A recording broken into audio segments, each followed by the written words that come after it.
Thank you very much, Madam Chair. Honorable Prime Minister, Mayor Mal Motley, Minister responsible for Agriculture, Food and Nutritional Security, Mr. Indar Ware, Honorable Indar Ware, to Dr. Landis of the University of the West Indies, Ambassador for China, Barbados, and to all those who have been acknowledged in the protocols that have already been established. A very good morning to all of you. We have reached this literal groundbreaking milestone for the China Aid projects for the Center for Food Security and Entrepreneurship here at Jukes in St. Thomas after 15 long years, since conception back in 2008 to today. And while it might seem now an understatement for me to say that it is a pleasure for us here in the ministry as part of the educational partnership for this program to be here, it really and truly is.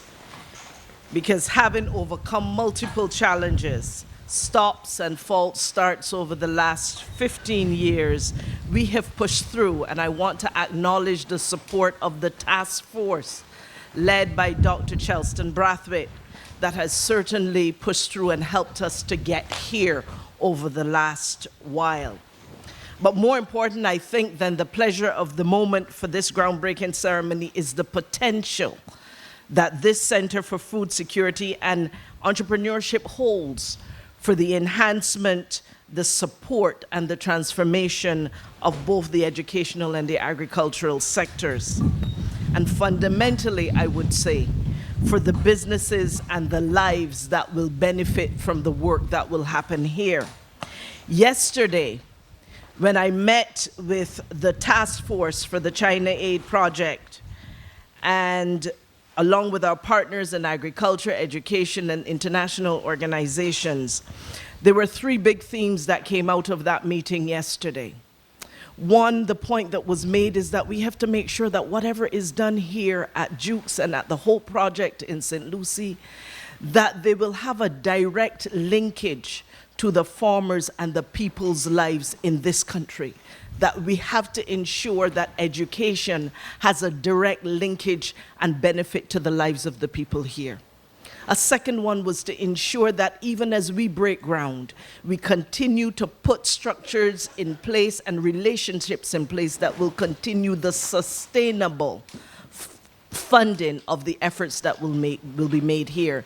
It is not just to break ground and to get a start, but to make sure that we are putting things in place to ensure that it becomes sustainable as a key plank of what we're doing in education and agriculture. And the third point that was made from that meeting yesterday was the need for us to ensure that in the governance of whatever will happen here at this facility, that we ensure that the ordinary man and woman, the ordinary farmers, the people who will benefit ultimately must be a part of that guard. Now, as we plow ahead with the construction of this agricultural research park and this multi-purpose facility, it is certainly our intention to advance meaningful research, to fuel innovation, and to support entrepreneurship. That we will also foster the adoption of technology in agriculture that will be an excitement for this country and will help us to leapfrog and to be able to make strides in an exponential way, and to also attract the related and relevant investments in the high-tech industry for agriculture. Now, the Center for Food Security and Entrepreneurship, it will provide access to training facilities, which can improve the delivery of agricultural education at both the secondary and tertiary level. And I say this because as we expand the agricultural programs in schools, authentic experiences where students can get to see and have real experiences in the real world as it relates to research and experimentation as well as practice will be a fundamental part of their learning experience. And we expect that these facilities here at Jukes will work in tandem with the whole project in St. Lucie to ultimately contribute to innovation and as an engine and a part of education, agricultural education. Not only is the 34 million investment in Jukes aimed at growing a culture of research and at increasing the number and the quality of students trained in agriculture and agribusiness, we believe that it can accelerate the production of crops and their byproducts for local and international consumption, while of course reducing our own country's food import bill. The introduction of new technologies, of new approaches, and of techniques that we have not yet seen in Barbados. We believe that this will help accelerate the interest and excite the interest of young people in being able to choose agriculture as a career of first choice.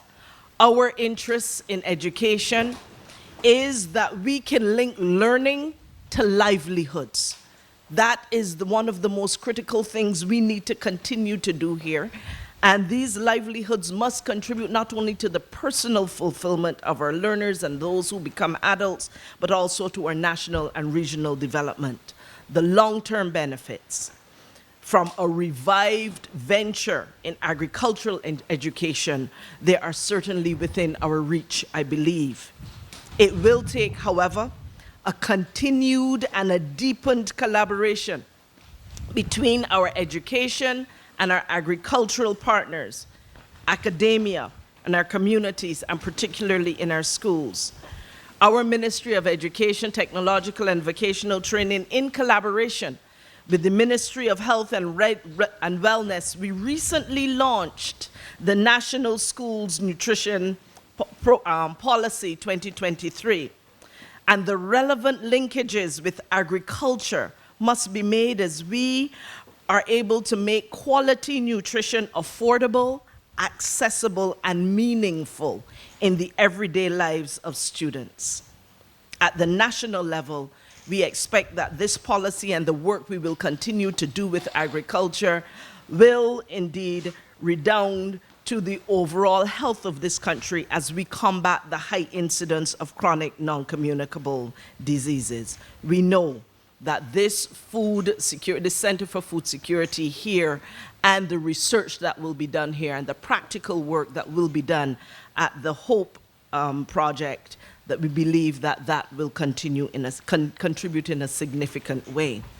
The University of the West Indies has already identified some selected programs that will be pursued here at the Center for Food Security and Entrepreneurship, and I will not repeat them because I believe that Professor Landis would have outlined some of them earlier.